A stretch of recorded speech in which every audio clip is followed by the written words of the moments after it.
This is an ABC podcast. Hello there, welcome to the Religion and Ethics Report.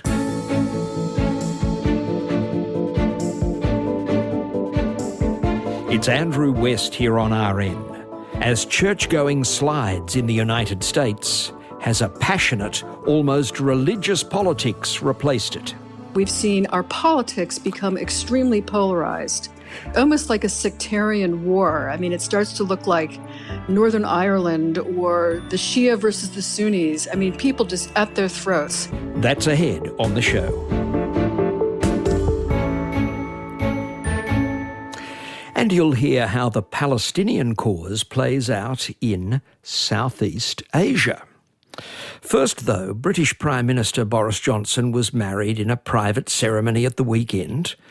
But the occasion turned controversial after the revelation that Johnson, who's divorced, had a Catholic wedding in Westminster Cathedral. Priests are now asking why they have to turn away other divorced Catholics who are desperate to remarry. And then there's the possible constitutional hitch of an officially Protestant Britain having its first Catholic Prime Minister. Christopher Lamb is Vatican correspondent for The Tablet. Boris Johnson is twice divorced, and for many Catholics there was a question about how it was possible for him to receive a church wedding, let alone a cathedral wedding, given that for the large number of divorcees who are Catholics who wish to remarry in the church, it's simply not possible to have a church wedding because of the Catholic view and ruling against divorce. But it turns out that Boris Johnson was within his rights to have a church wedding because, according to canon law, the church's rules, his earlier marriages took place outside of the Catholic Church, and he didn't get the permissions to do that.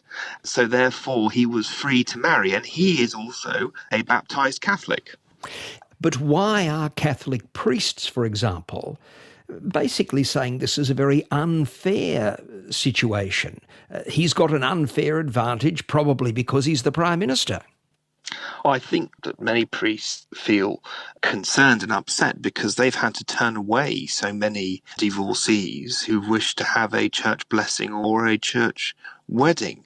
It does feel that perhaps the church is bending over backwards to the Prime Minister, and very powerful, and offering a sort of special treatment that others don't have. However, it does seem that the rules allow Boris Johnson to be married in the church, and that effectively he's been treated like anyone else. But the impression given to outsiders, I think, is that seems to have been allowed in through a certain loophole. And so I think that's why many priests feel that actually this case highlights the pain of those people who haven't been able to have a second marriage in a church and have had to be content with a registry office. I understand the priest who conducted the marriage was the same priest who baptised his new child. I'm not saying it's wrong, but isn't it literally out of the order in which the Catholic Church observes things to have the baptism before the wedding? Did that not come up? I think that is now quite common in many parishes, and I think it is for the church to baptise children regardless of the marital status of their parents. One of the other things it does raise, this case, is it appears that Britain now has its first Catholic Prime Minister. It is always understood that whilst Boris Johnson had been baptised a Catholic, he had effectively left the Catholic Church whilst at school at Eton College and had become an Anglican. However, it appears that he is now more affiliated with the Catholic Church, given, as you say, he's had his son baptised in Westminster Cathedral and has now been married there.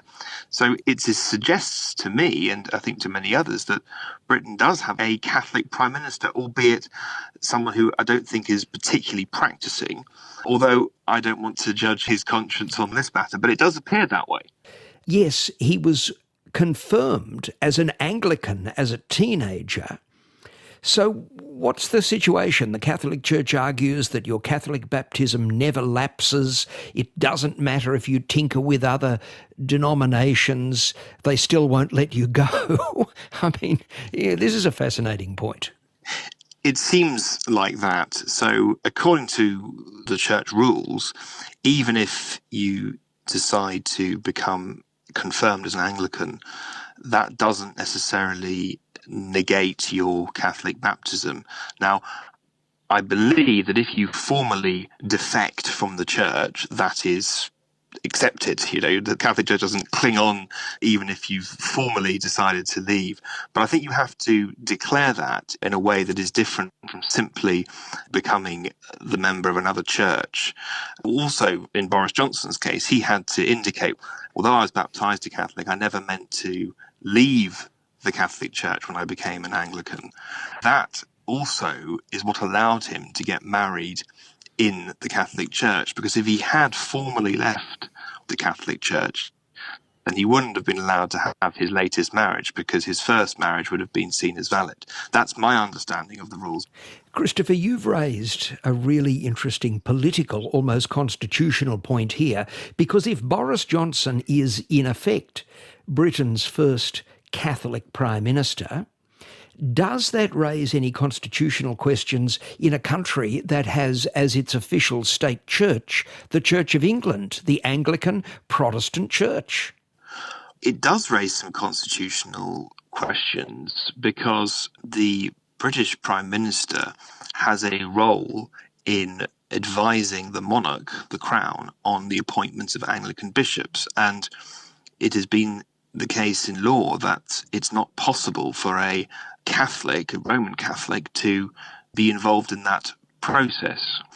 It also is the case that the rules have been slightly changed so that the Prime Minister is not going to the monarch and saying, you should appoint this bishop and that bishop. Effectively, the Prime Minister is essentially just handing over what he's been told to say to the monarch when it comes to the Church of England bishops. However, you know, we are in uncharted territory with the first Catholic Prime Minister.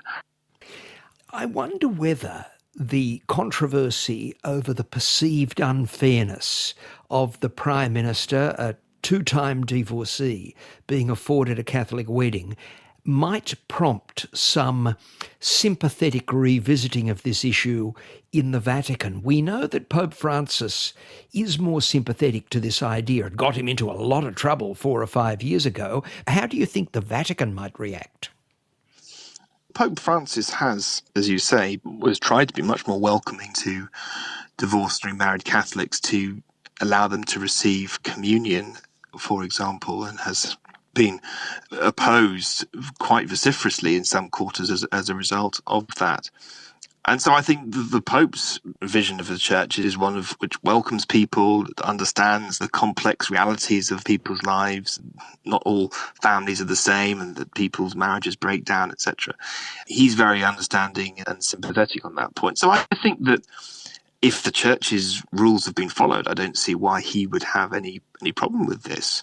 At the same time, I think he might be a little concerned if the Church was being brought into sort of any kind of political battle. It seems that following the wedding of Mr. and Mrs. Johnson, friends of Carrie Johnson are saying it was a victory in a Downing Street political turf war with Boris Johnson's former advisor. So I think he would be concerned about any kind of politicisation here. Let me read you something that one of your colleagues who covers the Vatican as well, Austin Ivory, wrote.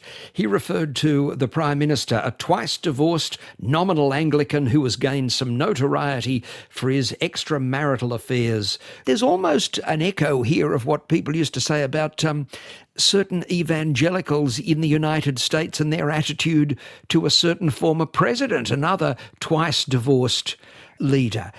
I mean, it does raise this issue about whether religious denominations really just like, if you like, the celebrity appeal of some of these people, regardless of their adherence to doctrine.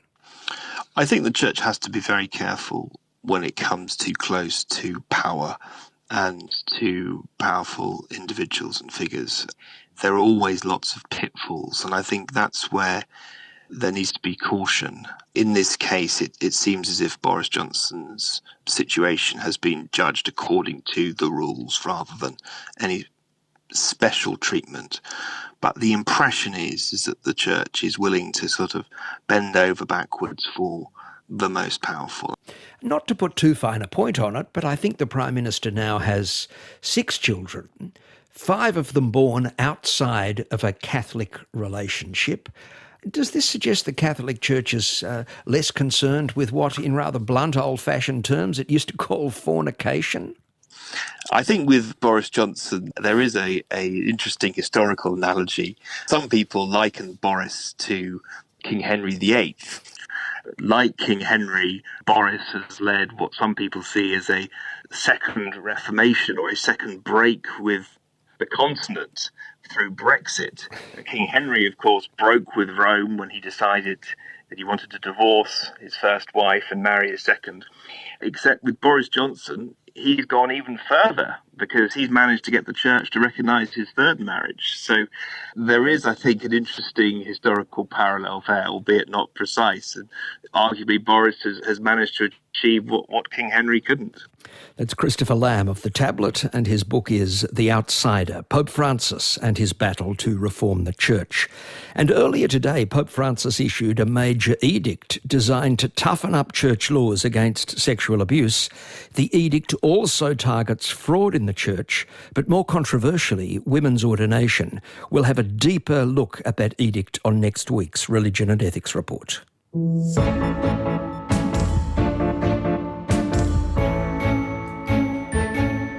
Tensions have cooled in Israel and Gaza after weeks of violence, but the Palestinian cause is raising the temperature of politics in Indonesia. Almost 9,000 kilometres separates Jerusalem and Jakarta, but in the world's biggest Muslim democracy, religious solidarity is a hot issue. Johannes Negrono is a journalist and occasional analyst with the Lowy Institute. He's based in Surabaya. President Jokowi, when he first ran for president in 2014, he did say in his manifesto that he would make Palestine a priority in Indonesia's foreign policy. The Palestinian cause has been a cornerstone policy, really, for Indonesia's foreign policy for decades, and reiterated it. And he did some sort of rhetorical work when Indonesia assumed its position as a non-permanent member of the UN Security Council, but nothing much was achieved, as was expected. And our vice president happens to be now a Muslim cleric, and he was and has been quite vocal about his support for Palestine. But do the parties try to outdo each other in their pro-Palestinian rhetoric? Oh, yes. Indonesia is a country where social media is very popular. Most of the population are social media users, and different politicians try to outdo each other, basically, on social media, expressing their support for Palestine. And some have even started fundraising campaigns. In real terms, Indonesia cannot really influence events in Israel or Palestine. But he was playing to the domestic audience, basically. Yes, and what is the attitude of Indonesia's population when it comes to Israel? I think most Indonesians would have a negative attitude towards Israel, partly because the political Islam here has embraced the Palestinian cause. And it's basically preached from every mosque, in Indonesia, across the country. The imams would preach as Muslims that they have to support Palestine. It's a question of Muslim solidarity. That's affected the attitude of most Indonesians towards Israel. Yeah, what did a BBC World Service poll find when it came to Indonesian attitudes on Israel? It found that more than 60% of Indonesians were sort of strongly opposed to Israel and its occupation of Palestine. That would be the attitude of most Muslims here. And the only one supporting Israel would be the Christians. especially the evangelicals. What relationship do Israel and Indonesia, which is the world's biggest Muslim country, have? Do they have any relationship at all? Not formally. Indonesia has refused to recognize the state of Israel since its foundation, basically. And there is no formal diplomatic link whatsoever. But Indonesia does import weaponry and hardware from Israel. But this is hush-hush. I mean, no Indonesian will talk about it, and it's probably denied by the government if it's asked. Yeah, so no formal relation. And Indonesia has said that it will not recognize Israel unless the Palestinian state has gained its independence. So we do know that Israel is selling arms to Indonesia. Oh, yeah. I mean, this has been going on since the days of Suharto, so it's been going on for decades. Hardware, military hardware. Last year, for example, Indonesia exported goods from Israel in the amount of $50 million US dollars or something. But it's usually hidden from the public by the government. It's not really something they would talk about. And unfortunately, the anti-Israel attitude has been translated into anti-Semitism as well here in Indonesia. Well, where has that manifested itself? In my hometown, Surabaya, we had a Jewish synagogue. It's actually a heritage building because it dated back to the Dutch era. It was demolished a few years ago by the government. And lots of activists from the historical societies and stuff protested against the demolition, but the government didn't seem to care. It looked like it wanted to erase any Jewish trace, from our histories. There were some vibrant Jewish communities here in the days of the Dutch. Is there any discernible Jewish community in Indonesia? There are small pockets, and there are actually Indonesian converts to Judaism. I mean, I've met a few. They mostly live in urban areas, and they wouldn't be too open about their faith because that might expose them to prejudice. What sort of material support, though, does Indonesia actually provide, for example, to Palestinians? Mostly humanitarian support through the government and public subscriptions. It's in the amount of millions of dollars, 7 million or something last year. That's Indonesia analyst Johannes Nugroho. And you're with me, Andrew West. As traditional religion declines in the US, are people replacing it with a religious-like devotion to politics? Maybe it's Old Testament-style representations of Donald Trump or atheist versions of the nativity scene featuring George Washington. Linda Feldman is a senior writer at the Christian Science Monitor. She has the cover story in the June issue of the magazine titled, "Is Politics the New Religion?" For the first time in 8 decades of polling, American membership in religious congregations, be it a church or a mosque or a synagogue, has dropped below 50%. The numbers have had a particular decline in the last 20 years. So between, say, 1999, church participation, religious participation was at 70%, 70. It is now 47%. We've seen a rise in the so-called nones, which is atheists, agnostics, and people of no particular religious faith. At the same time, we've seen our politics become extremely polarized, almost like a sectarian war. I mean, it starts to look like Northern Ireland or the Shia versus the Sunnis. I mean, people just at their throats, each other's throats. And that was obviously evident on January 6th when we had the insurrection in the Capitol. Not just polarised, though, Linda, because as you point out in this cover story for the Christian Science Monitor magazine, politics is also becoming more ritualised. And this is one of the things that I found so fascinating about your piece. How have rituals, religious-style rituals, become commonplace in politics? Well, they've become quite commonplace. On January the 6th, when the Trump supporters invaded the Capitol in a quixotic effort to overturn the result of the election, there were people carrying Bibles, people carrying other religious paraphernalia, Confederate flags, which, of course, that's not a religious symbol, but It's a symbol of belief. If you believe in a particular image of America, America is a white Christian nation, that might be your symbol. One thing I didn't mention in this story, there was a gathering in Florida not long after January 6th at which Donald Trump spoke, and there was a golden statue of Donald Trump at that event. Somebody just pointed this out to me, and I thought, absolutely, yes. Very much a kind of religious, graven image of Donald Trump. The golden calf. The golden calf. And here's Donald Trump, who a very large percentage of his voters believe was divinely tapped to become president. I hadn't noticed that golden image of Donald Trump, but yes, the graven image. Now, what really took me was one of the people that you interviewed, Mandy, not her real name, but she has actually replaced church attendance with Trump rally attendance. Is that right?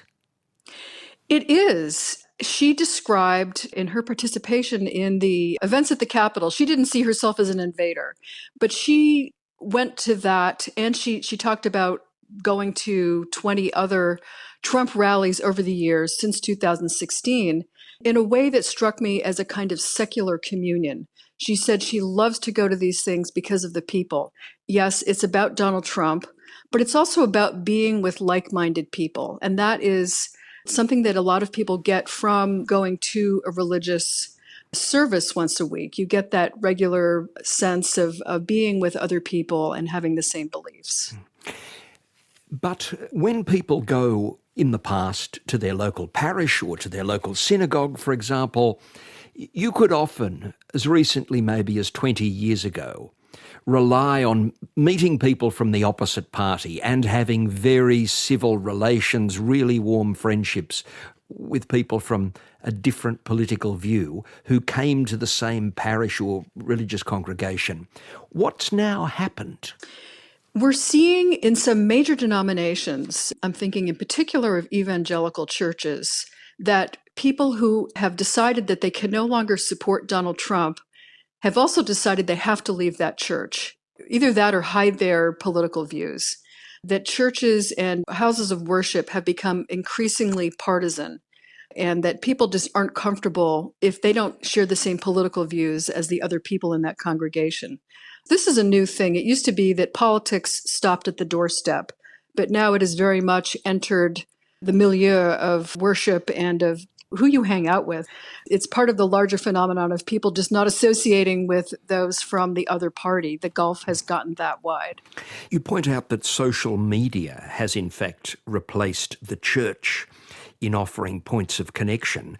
But ironically, I guess, social media just reinforces the closed loop, doesn't it? Absolutely. I mean, people increasingly in this country are living in ideological silos, whether it be the news channels they watch or the social media channels that they pay attention to or, in fact, congregate in, whether it's Facebook or Telegram or some of these other places, even in the dark web, where people congregate and share opinions. And that, of course, is where QAnon has really blossomed. I view that as also a form of religion where there's a lot of faith involved. I mean, it's a conspiracy theory, and it, of course, isn't true. It's this kind of view that there's this satanic effort in the, quote, deep state that was trying to undermine Donald Trump when he was president. A lot of people believe in that, and that was very prevalent, and there were a lot of signs and symbols of that also on January the 6th. Let's talk about this phenomenon also on the left. What has happened, for example, to the Black Church movement? It was the engine room of civil rights activism, the Black Church. But you say it's being displaced a bit. In what way? The Black Lives Matter movement, which has really driven Black activism in recent years and was the engine of protest, that's been replaced by people who, they say they're Marxists, and in Marxist thought, atheism is sort of the highest expression of belief, that you become so educated and so sort of developed in your thought that you don't need God. In the civil rights movement of the 50s and 60s, Martin Luther King Jr. was the most prominent person, and there were many, many from the Black church. That's where it really emanated from. This is not to say that the Black church isn't still important, but it is declining in activity, particularly among young African Americans. This is not to suggest that it's gone completely. There are a lot of Black pastors who have been involved, in the protests over George Floyd and the continuing protests for racial equity and for social justice. In fact, one of our newest senators, Raphael Warnock, he was the chief pastor at Ebenezer Baptist Church in Atlanta. Mm-hmm. I don't want to overstate the decline of the Black church, but it is reflecting the larger trends in American society. Tell me about this group, the Freedom from Religion Foundation, and quite frankly, a very religious scene that they have enacted. Right. No, I love this. So the Freedom from Religion Foundation has been around for years. They represent atheists, agnostics, and other people who believe that the freedom of religion in this country, as enshrined in the First Amendment to our Constitution, also guarantees the freedom from religion. There has to be a sharp separation, and that people can't be forced to worship or, have to participate in anything that's religious. I spoke with the head of their chapter in Sacramento, California, who told me that every year they put what looks like a nativity scene at the state capitol in California. But it's, instead of Jesus and Mary in the manger, it's the founding fathers signing the Bill of Rights. And here's the punchline. The Bill of Rights were signed in December of that year, 1791, and therefore it fits in with all the other religious holidays that happen in December, Christmas and Hanukkah. On the Religion and Ethics Report, we're speaking with Linda Feldman. She's a senior writer with the Christian Science Monitor. Linda's the author of a new cover story for the magazine, Is Politics the New Religion? Also on the left, there's been what you and others in this article describe as a kind of quasi-religion around the idea of being woke, awakened to social injustice. How has that taken on religious forms? There's a level of absolutism there with being woke, and that feeds also into the whole anti-racism movement, in which you have to follow a certain orthodoxy in the words that you use and in the attitudes that you hold. But I'm just thinking, you give this picture of certain liberal neighbourhoods in the United States. What are the sort of signs that you might see, street signs or lawn signs? There are these rainbow-hued signs that appear quite frequently that list a set of principles. In this house, we believe Black lives matter, women's rights are human rights, love is love, science is real, and on and on. On one level, it's hard to argue with these values, but it is quasi-religious for all these lawns to have basically the same signs. I mean, I've never, frankly, seen anything like this before. One of the most troubling things that you report in this piece, and it is a concern that's actually shared by an awful lot of religious leaders, is the idea that some politicians claim their elections to be ordained by God. How damaging has that been, both to politics and to faith? The belief that Donald Trump was ordained by God to be president, that belief rose actually quite dramatically by his final year in office. I mean, some people see his presidency as almost a cult of personality. He had a lot of garden variety Republican support, people who looked at him a bit askance, but voted for him anyway. But then he had people who he either brought them over from the Democratic Party or people who just weren't politically engaged at all, and who suddenly found somebody who was saying things that resonated with them, anti-immigrant and kind of xenophobic, and America First was his big slogan. And this whole belief system really led to a bit of a deification. Yeah, I'm just thinking of his press secretary, or former press secretary, Sarah Huckabee Sanders, who herself is now running for governor. I think she kept saying that there's no doubt that he, with a capital H, that is God, meant for Donald Trump to be president. Yes, she said that, and I even double-checked to make sure that she said that while she was press secretary, and she in fact did. Sarah Huckabee Sanders is herself an evangelical Christian, and largely kept that away from her work as press secretary. But that was a moment when she kind of let that dividing line go. Just finally, Linda, you refer to the 17th century theologian Blaise Pascal, and it's a particularly apposite quote because it looks at this idea of politics replacing religion. What did Blaise Pascal observe? He conceptualized something that came to be known as the God-shaped hole, which is the idea that all humans contain a so-called infinite abyss that can only be filled basically by God himself. So this, I think, feeds into this idea that all humans have to have some form of religion, meaning some kind of belief system. Pascal suggested it's God, that there is actually God that fills that hole. I know atheists who absolutely disagree with that, but what's interesting to me about Pascal is that not only was he a theologian, he was a mathematician. And mathematicians are so thoroughly logical and left brain that for him to have this idea of a God-shaped hole is especially interesting, that he doesn't need to see visual proof of God, but he knows God is there. That's Linda Feldman of the Christian Science Monitor, and we'll put a link to her story at our program website. And that is the program for this week. You can follow us at the ABC Listen app or wherever you get your podcasts. Thanks to Mudita Dias and Bryce Halliday. I'm Andrew West. The Religion and Ethics Report is back next week. You've been listening to an ABC podcast. Discover more great ABC podcasts, live radio and exclusives on the ABC Listen app.